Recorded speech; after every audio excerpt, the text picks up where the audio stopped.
The great chamber floated in space like a crystal mountain. It was bigger than most moons and sparkled with lights from 1,000 different worlds.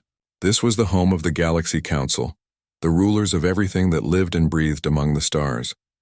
Inside the chamber, strange beings filled enormous seats that stretched up toward a ceiling lost in shadows. Some looked like walking trees made of blue crystal. Others were clouds of gas that spoke with voices like thunder. A few appeared almost normal until you noticed they had too many eyes or arms that bent the wrong way. These were the council members. They had ruled the galaxy for so long that most younger species thought they had always been there. They decided which worlds could trade, which could build spaceships, and which had to stay quiet in the dark corners of space. Ambassador Zethka stood up from his crystal seat. His body caught the light and threw rainbows across the chamber walls. When he spoke, his voice sounded like wind chimes in a storm. "My fellow council members," Zethka began, "we have a problem." The chamber grew quiet. Even the gas beings stopped their constant humming. Problems were rare for the council. They had so much power that most problems simply went away when they wanted them to. "Show them," Zethka said to the air. The center of the chamber filled with light, and suddenly everyone could see a small blue and green world spinning slowly in space. It looked peaceful, almost boring. "This is Earth," Zethka announced, "home to creatures that call themselves humans." Several council members laughed. The sound was like grinding metal mixed with bird calls. Humans were known to them, but only as a joke. They were so new, so primitive, that most council members forgot they existed. "What could these babies possibly do to concern us?" asked Vexmore, whose voice came from a mouth that had too many teeth. Zethka waved one crystal arm and the image changed. Now they could see human cities, human machines, human spaceships, but these were not the crude things they expected. "Look at their timeline," Zethka said. Numbers appeared in the air. The council members read them and grew very quiet. According to the data, humans had gone from riding horses to splitting atoms in just 200 years. They had built computers, rockets, and fusion reactors in less time than it took most species to learn how to make fire. "This is impossible," whispered Thek-9, whose hundreds of eyes all blinked at once. "No species advances this fast. Our records show it took the Altarians 3,000 years to develop spaceflight. The Centauri took 5,000. The humans did it in 50, Zethka replied. More images filled the chamber, humans working together in ways that made no sense. Instead of having a single ruler or a hive mind like sensible species, they seemed to argue with each other constantly. Yet somehow they still built amazing things. They had cities that touched the clouds, machines that could think, and weapons that could crack planets. "They are dangerous," said Korthval, whose black metal body never moved when she spoke. "Dangerous and unpredictable. They fight each other constantly, but they also help each other for no profit. They destroy their own environment, then spend fortunes to save small animals. They make no sense." "Exactly," Zethka said. "They do not follow the patterns. Every other species we have guided became predictable once they reached a certain level. They become calm, organized, and easy to control, but not humans. The Council had guided species for millions of years. It was always the same process. Young species would develop technology, discover they were not alone, and then gratefully accept Council wisdom. They would slow down their dangerous growth and become proper galactic citizens. Have they detected us yet?" asked Mortek, whose voice came from speakers built into his mechanical shell. "No," Zethka replied. "Our stealth technology is still far beyond them. They cannot see our observation posts or monitoring stations. To them, they are still alone in the universe." "Good," said several council members at once.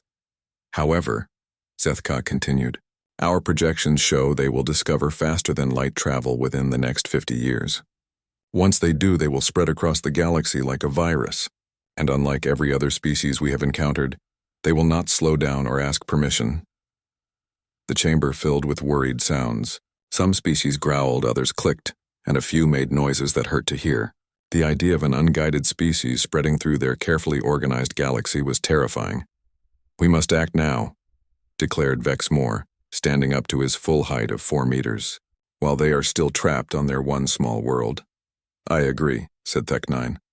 "Give them the choice. Submit to proper guidance or face the consequences." "All in favor of issuing an ultimatum to Earth?" asked Zethka. Every member of the council voted yes. 847 different species, some who had never agreed on anything before, all wanted the same thing. The humans must bow down or be destroyed. The message was crafted carefully. It explained that the humans were now aware of the Galaxy Council. It told them they had been watched and judged. It offered them a choice: accept Council guidance and become a proper galactic citizen, or refuse and be erased from existence. The message was sent through quantum communicators that could reach Earth instantly. The Council members were confident in their choice. No species had ever refused them. The alternative was too terrible to imagine.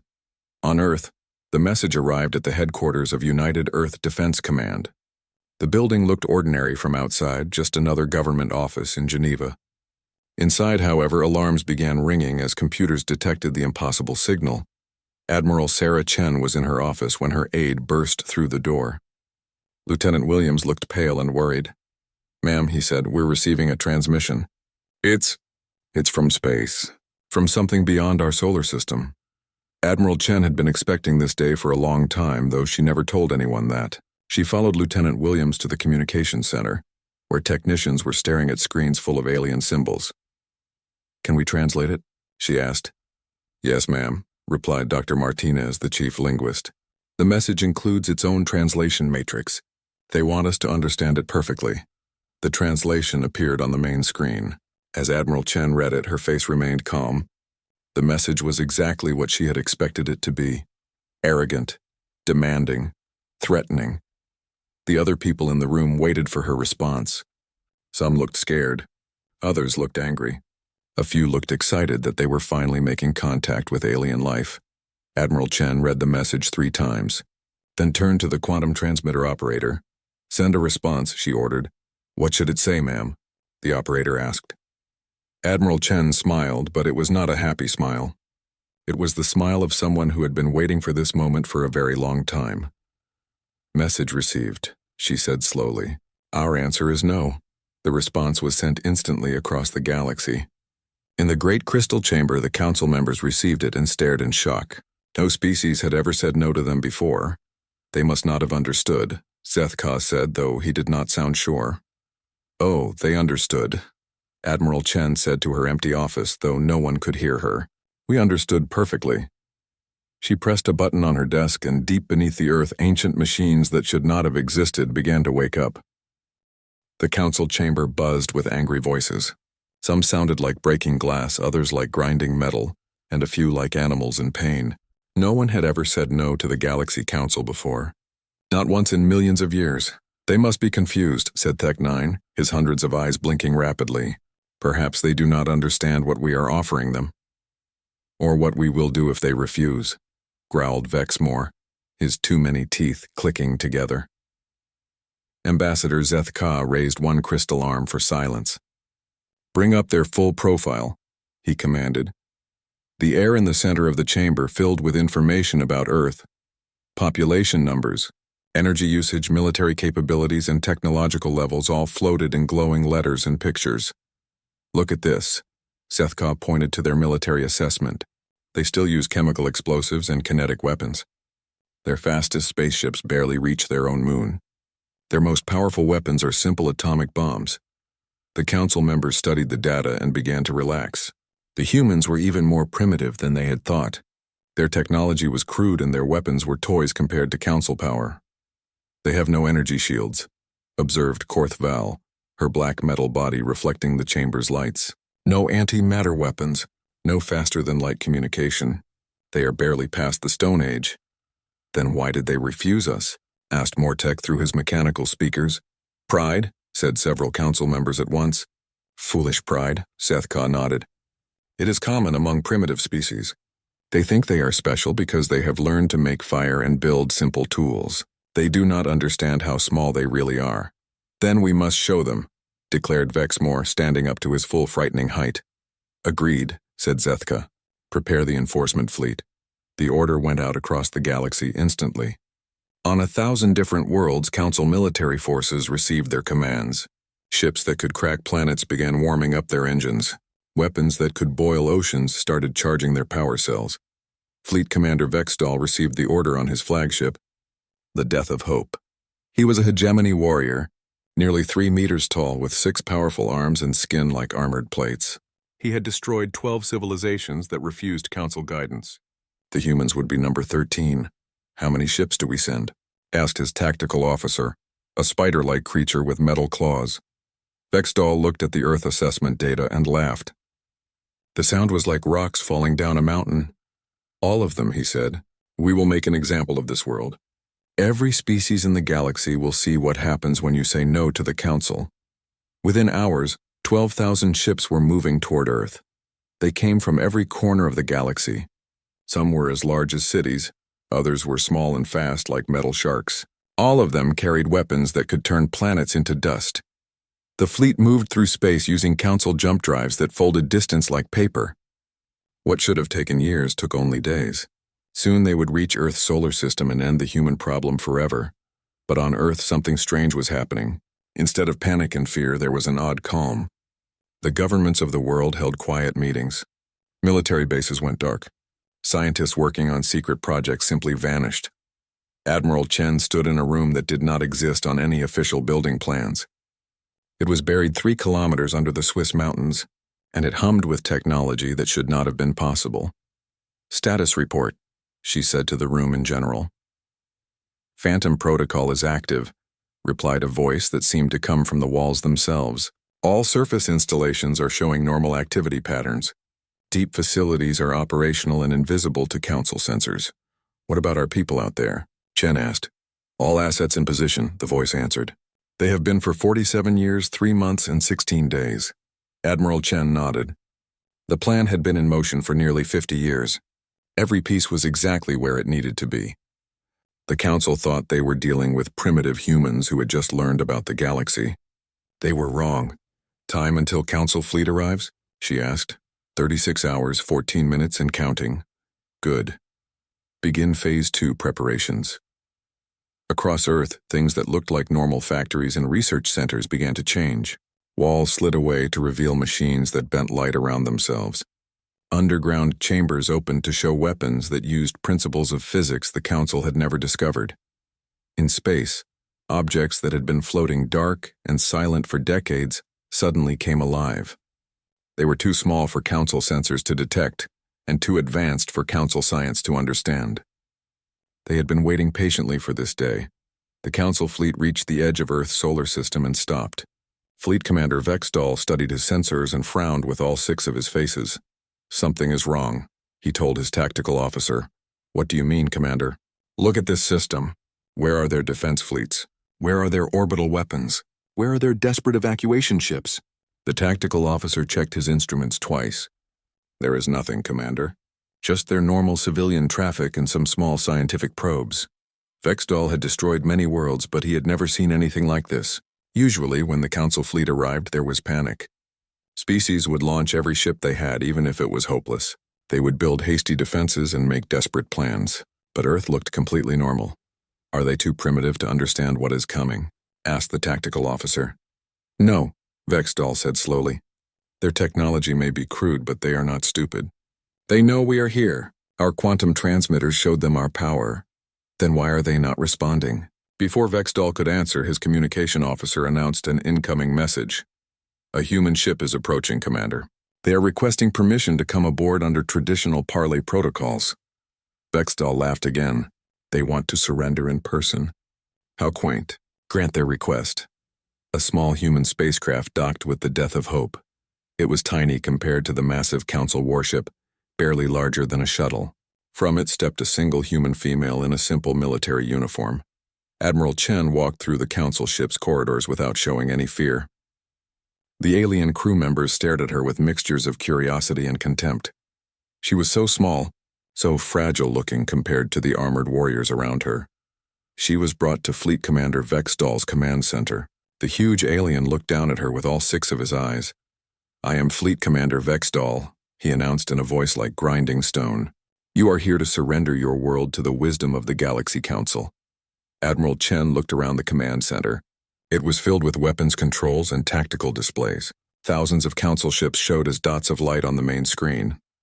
Actually, she said in a calm voice, I'm here to give you a warning. The command center fell silent. Even the ship's background humming seemed to quiet down. A warning? Vexdal repeated. You have 30 minutes to turn around and leave our solar system, Admiral Chen said. This is your only warning. The silence stretched for several seconds. Then Vextol began to laugh. His crew joined in, making sounds like breaking metal and dying animals. You are warning me? Vextol gasped between laughs. You and your primitive species are warning the Galaxy Council? Yes, Admiral Chen said simply. Arrest her, Vextol ordered his guards. Prepare to begin the bombardment of Earth. Let us show this little creature what real power looks like. 2 guards moved toward Admiral Chen. She did not resist, but she did reach into her pocket and pull out a small device no bigger than her thumb. You should have taken the warning, she said, and pressed a button. Instantly, 12 of the largest ships in the Council fleet simply stopped existing. They did not explode. They did not break apart. They simply weren't there anymore, as if they had never been built. The command center erupted in chaos. Alarms screamed. Officers shouted in panic. Vextol stared at his tactical display in shock. What did you do? He roared. Admiral Chen looked at him with sad eyes. I warned you, she said. Now let me explain what's really going on here. She held up the small device again, and every weapon on every Council ship in the solar system suddenly went offline. You've been watching us for 50 years, she continued. But we've been watching you for 50 years too. And we've been getting ready. Fleet Commander Vextol stared at his tactical screens in horror. 12 of his most powerful ships had simply vanished. No explosions, no debris, no energy signatures. They were just gone as if they had never existed at all. Report, he shouted at his crew. Unknown, Commander, replied his tactical officer, his voice shaking. All sensors show the same thing. The ships are simply not there anymore. Check the databases, Vextol ordered. Find their construction records, their crew assignments, their mission logs. The crew worked frantically at their controls. After several minutes, the tactical officer looked up with terror in his multiple eyes. Commander, he whispered, there are no records. According to our databases, those ships were never built. The crew members never existed. Even the materials used to construct them show no history of being allocated to shipbuilding. Admiral Chen stood calmly in the middle of the chaos. The guards who had been ordered to arrest her were now backing away, looking at her like she was some kind of dangerous monster. Impossible, Vextol growled. No species has that technology. Even the Council's most advanced members cannot erase things from existence. You're right, Admiral Chen agreed. The Council doesn't have that technology. But then again, we're not part of the Council. She walked to one of the command center's displays and touched it lightly. Instantly, information began flowing across the screen. But this wasn't information from Council databases. This was something else entirely. For 50 years you've been watching Earth, she said. You've seen our cities, our armies, our obvious technology. You think you know everything about us? The display showed images of Earth, but they were different from what the Council had been seeing. Hidden beneath normal-looking buildings were facilities that defied understanding. Machines that seemed to bend space around themselves. Laboratories where humans worked with forces that shouldn't have existed. But you only saw what we wanted you to see, Admiral Chen continued. Vextol moved closer to the display, his 6 arms reaching out to touch the strange images. These facilities, they don't appear on our scans. Of course not, Admiral Chen said. We've been hiding from your scanners since before your species learned to walk upright. That's impossible, Vextol roared. Humans have only had advanced technology for a few hundred years. Admiral Chen smiled, but it was a cold smile that made the alien crew member step back even further. Commander, she said patiently, you keep using that word, impossible. But you're about to learn that humans have made a career out of doing impossible things. She touched the display again, and new images appeared. These showed Council worlds, Council stations, Council government buildings. But in each image there were humans. They wore the faces and bodies of different alien species, but somehow Admiral Chen could point them out. This is Zeth Ka's chief advisor, she said, pointing to what looked like a crystal being. Her real name is Maria Santos, and she's been feeding us Council intelligence for 37 years. The image changed. This is Fleet Admiral Korthval's tactical officer. His name is James Kim, and he designed half the security systems your fleet is currently using. More images followed. Humans disguised as gas beings, as mechanical constructs, as creatures with too many limbs and eyes. They were everywhere. In council governments, in their military forces, in their most secret research facilities. You see, Commander, Admiral Chen explained, 50 years ago when you first started watching us, we were exactly what you thought we were. Primitive, limited, trapped on one small world. Vexdal was staring at the images with growing horror. But that means, yes, Admiral Chen nodded. Everything changed the day we detected your observation posts. That was the day humanity realized we weren't alone. And more importantly, it was the day we realized that someone was studying us like laboratory animals. The display showed a timeline. 50 years ago, humanity had discovered the Council's stealth satellites, but instead of announcing first contact or trying to communicate, they had done something else entirely. We decided to study you back, Admiral Chen said, and we discovered that your great galactic civilization had one very important weakness. What weakness? Vexdal demanded. Arrogance, Admiral Chen replied simply. You've been the masters of the galaxy for so long that you stopped being careful. You never imagined that a primitive species might be capable of infiltrating your society. The timeline continued, showing how humans had slowly, carefully, begun placing agents throughout Council space. Using advanced holographic technology and biological modifications that shouldn't have been possible, they had inserted themselves into alien societies. But how? Vexdal asked. Your technology is primitive. We've seen your weapons, your ships, your cities. You've seen what we wanted you to see, Admiral Chen repeated. The technology we showed you is real, but it's not all we have. While you were watching our surface, we were building something else entirely underground.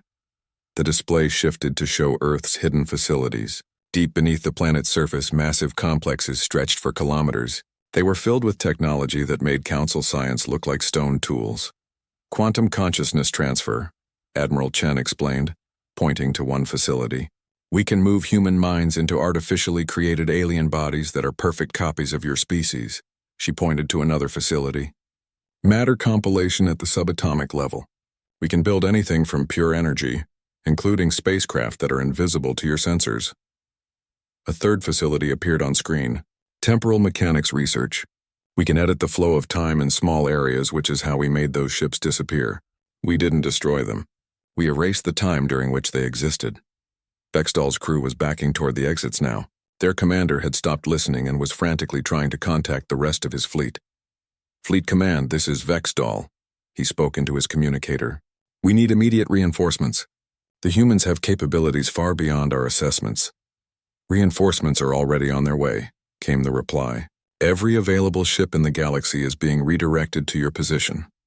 Admiral Chen heard this and shook her head sadly. Commander, you still don't understand.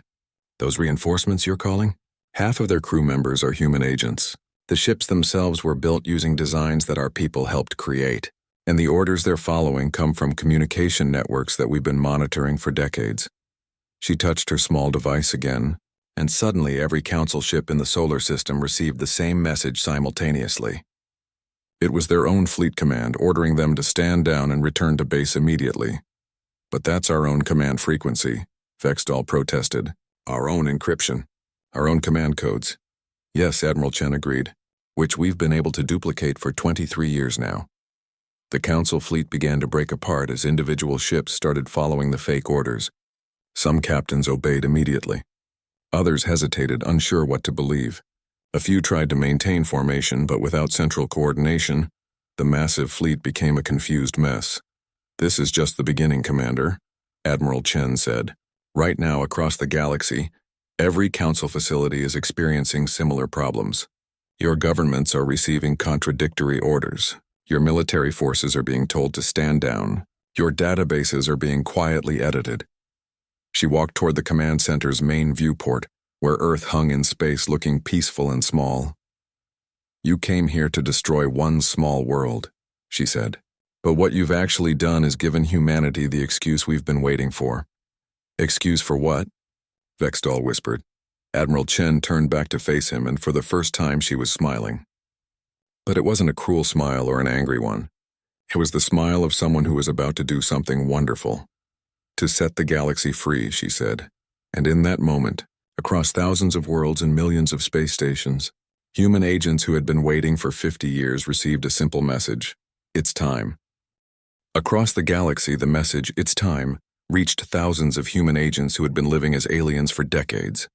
On the Council homeworld, Maria Santos removed her crystal disguise for the first time in 37 years and walked into Zeth Ka's private office. "Ambassador," she said in her real human voice, "we need to talk." Zeth Ka spun around, his crystal body catching the light. Where his most trusted advisor had stood, there was now a small human female with kind eyes and gray hair. "What are you?" he whispered in shock. "I'm the person who has been helping you make decisions for almost 4 decades, Maria replied. "I'm also the person who has been reporting every one of those decisions back to Earth." On military stations throughout Council space, similar scenes were playing out. Officers were discovering that their trusted subordinates were actually humans in disguise. Technicians were finding that the equipment they had been maintaining was filled with hidden systems they had never seen before. But the most shocking discovery was happening in the Council's military command center. Fleet Admiral Korth Val was staring at her tactical officer, who had just removed what she now realized was an artificial face. "James Kim," he said, extending a human hand for her to shake. "It's been an honor serving with you, Admiral. You're actually a decent commander for a dictator." Korth Val's black metal body was shaking with rage. You helped design our defense systems. You know every weakness, every secret." "I helped design them specifically to have weaknesses," James replied. "Every system, every weapon, every security protocol has backdoors that only humans know about." Similar revelations were occurring throughout the galaxy.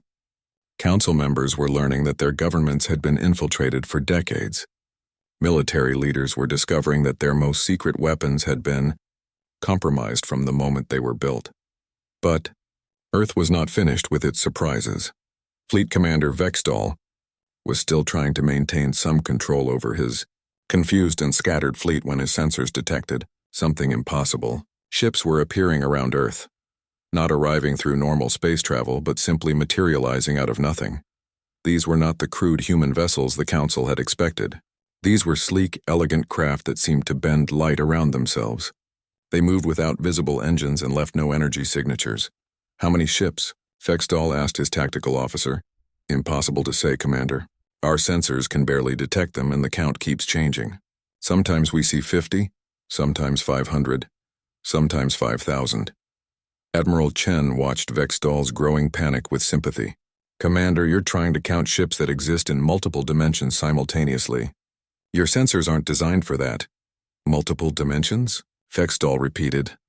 "One of the advantages of developing quantum consciousness technology," Admiral Chen explained, "we don't just exist in this reality anymore. We can spread ourselves across several versions of the universe at once." As if to demonstrate this point, Admiral Chen suddenly appeared to be standing in 3 different locations in the command center at the same time. Each version of her was slightly different, as if she existed in several possible realities simultaneously. "This is just one small fleet," all 3 versions of her said in unison. "Would you like to see the rest?" Before Vextall could answer, space around Earth began to fill with human ships. They came from nowhere and everywhere, materializing like ghosts, becoming solid. Some appeared to be made of pure energy. Others looked like they were constructed from crystallized time itself. The Council fleet, which had seemed overwhelmingly powerful just hours before, was now hopelessly outnumbered. But numbers were not the worst of their problems. "Commander," his tactical officer reported in a shaking voice, "our weapons are not responding." "What do you mean, not responding?" "I mean they're not there anymore, sir. According to our systems, we never had any weapons. Our computer records show these ships were always constructed as peaceful exploration vessels." Vextall looked around his command center with growing desperation. The walls that had been covered with weapons controls now showed displays for scientific instruments and diplomatic communication systems. "This is impossible," he said for what felt like the 100th time. "Commander," Admiral Chen said gently, "let me explain what's happening to you. Right now, across the galaxy, human agents are activating systems that have been hidden in your technology for decades. We're not just changing your equipment. We're changing the history of your equipment." She gestured to his transformed command center. "Your ship was always built with our hidden systems inside it. Your weapons were always designed to shut down when we sent the right signal. Your databases were always programmed to be edited by us when necessary. But we built these ships ourselves, Vexdal protested, using designs that our agents helped create, using materials that our agents processed, using technology that our agents improved. Commander, there isn't a single Council ship in the galaxy that doesn't have human fingerprints all over it. The reality of the situation was starting to sink in for the Council forces. They had not just been infiltrated. They had been completely compromised from the very beginning of their relationship with humanity. But the humans were not done yet. On Council worlds throughout the galaxy, the local populations were experiencing something unprecedented. The oppressive laws that had governed their lives for millennia were simply disappearing from their legal systems. The restrictions on their technology, their travel, their trade were evaporating as if they had never existed. The Altarians, who had been forbidden from developing advanced weapons for 3,000 years, suddenly found their factories producing devices they had only dreamed of. The Centauri, who had been restricted to their home system, discovered that they now had the freedom to explore wherever they wanted. "What's happening to our authority?" Zethka demanded as reports flooded in from across the galaxy. Maria Santos, still standing in his office in her human form, smiled sadly at the crystal being she had served faithfully for so many years. "Your authority was always based on fear and ignorance," she said. "You kept species separated, kept them weak, kept them dependent on Council technology and Council approval. But that was never necessary." She touched a control on his desk, and the office filled with displays showing worlds across the galaxy.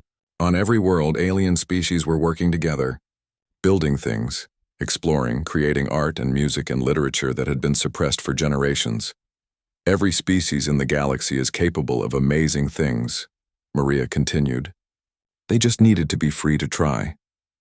Back in Earth's solar system, Fleet Commander Vexdal was receiving reports of complete system failure throughout his fleet. Ships were losing power, weapons were offline, and communication systems were reverting to basic emergency frequencies. "What do you want from us?" he asked Admiral Chen. "Nothing," she replied. "That's the point, Commander. We don't want to rule you or control you or extract tribute from you. We just want you to stop doing those things to everyone else." "But without the Council, there will be chaos," Vexdal protested. "Species will fight each other.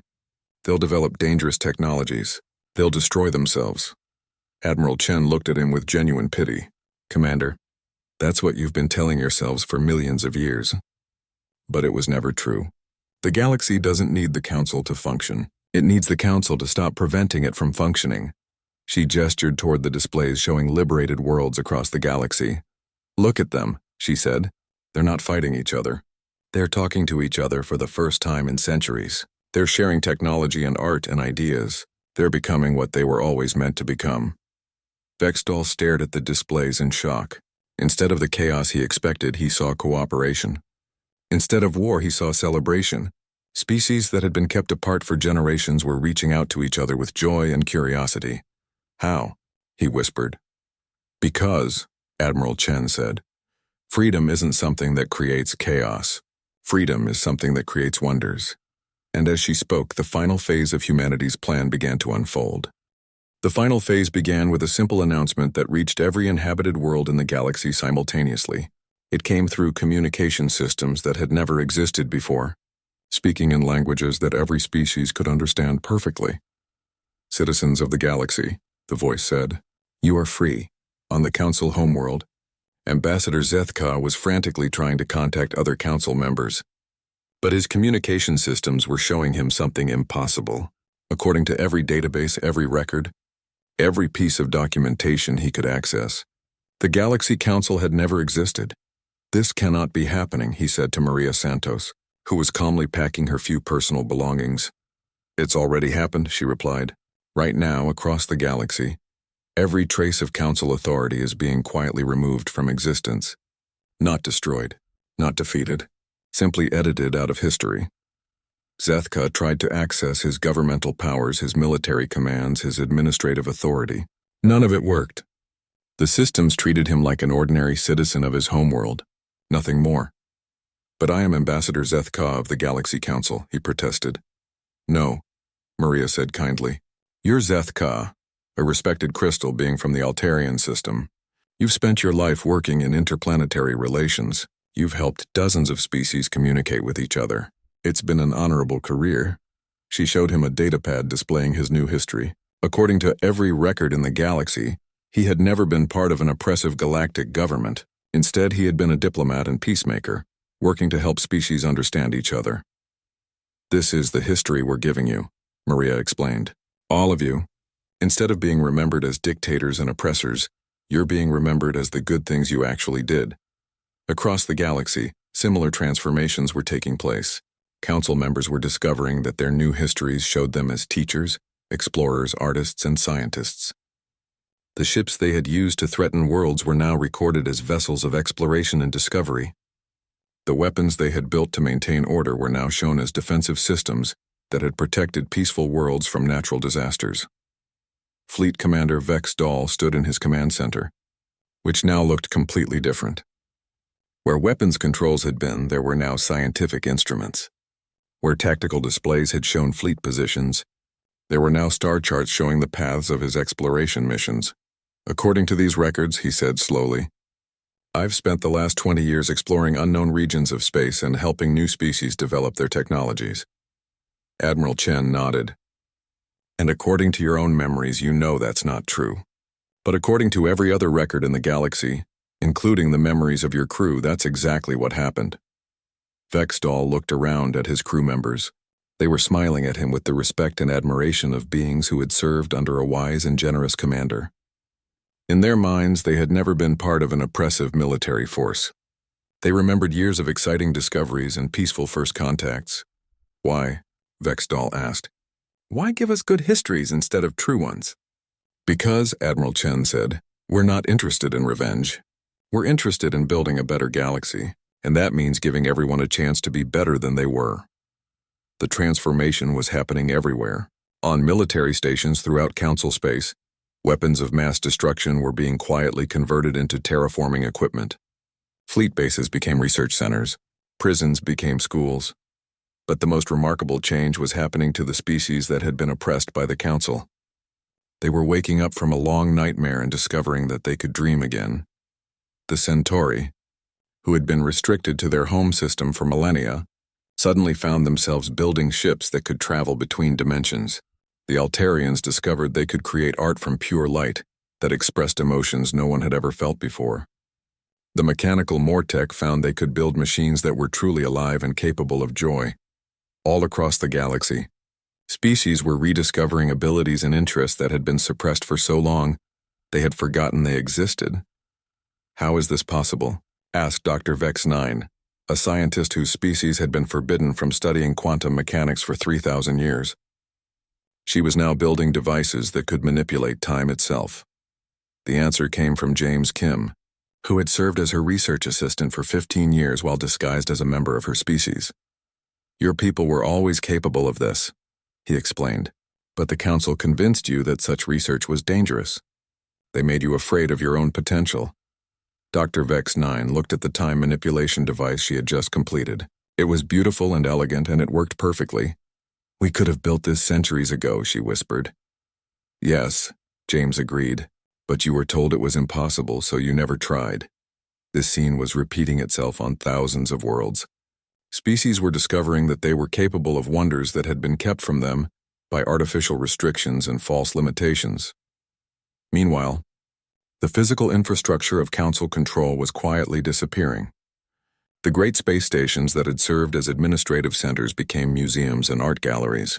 The massive fleets that had enforced Council law became exploration and rescue services. The surveillance networks that had monitored every world became communication systems that helped species talk to each other. On Earth, Admiral Chen stood in the same underground facility where the plan had begun 50 years earlier. Around her, technicians were monitoring the transformation of galactic civilization. Status report, she said. Phase 5 complete, replied the artificial intelligence that had been coordinating the operation. All Council governmental structures have been successfully edited out of existence. All oppressive laws and restrictions have been removed from legal databases. All military weapons have been converted to peaceful purposes. Casualties? Admiral Chen asked. 0. The transformation was completed without any loss of life or injury to any sentient being. Admiral Chen nodded with satisfaction. That had been the most important part of the plan. They could have simply destroyed the Council and its forces, but that would have created martyrs and sparked revenge cycles that could last for millennia. Instead, they had chosen a more elegant solution. They had simply made the oppressive aspects of galactic civilization cease to exist, while preserving everything good that had been built. "What about the individual council members?" she asked. "All have been given new identities and histories that reflect the positive contributions they actually made. Those who were genuinely evil have been relocated to rehabilitation facilities, where they can learn to contribute positively to society. Those who were simply misguided have been given opportunities to use their skills for better purposes." Admiral Chen walked to a viewing screen that showed Earth from space. It looked exactly the same as it had 50 years ago when this all began. But everything else in the galaxy had changed. "Open a channel to all inhabited worlds," she commanded. When the connection was established, her voice reached every sentient being in the galaxy simultaneously. "Citizens of the galaxy," she began. "My name is Sarah Chen, and I speak for the species called humanity. 50 years ago, we received a message from the Galaxy Council, demanding our submission or destruction. Today we have given our answer."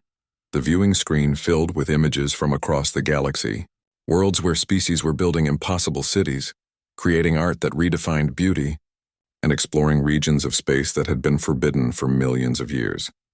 "Our answer," Admiral Chen continued, "is that freedom is not something that can be granted by authority. It is something that every sentient being deserves simply by existing. Today you are free to become whatever you choose to become." She paused, looking out at the stars that now held countless worlds full of free beings. "Humanity offers its friendship to all who want it, our knowledge to all who seek it, and our protection to all who need it. But we will never offer our rule. The galaxy belongs to everyone who lives in it." The transmission ended and Admiral Chen turned away from the screen. Around her, the technicians were already beginning to shut down the systems they had used to transform galactic civilization. The age of human guardianship was over before it had truly begun. "Where will you go now?" asked the AI. Admiral Chen smiled. "Home," she said. "We've got our own world to take care of. And besides, the galaxy doesn't need us to watch over it anymore. It needs us to be part of it." 1 year later, the galaxy was unrecognizable. Species that had never been allowed to meet were now collaborating on projects that spanned entire star systems. Technologies that had been suppressed for millennia were now improving life on millions of worlds. Art, music, literature, and philosophy were flourishing in ways that no one had imagined possible. The beings who had once been council members were now among the most respected citizens of their worlds. Their experience and knowledge, freed from the need to maintain oppressive control, had made them valuable contributors to the new galactic civilization. And at the center of it all, quietly and without fanfare, humanity had taken its place as just another species among many. They had libraries that any being could visit,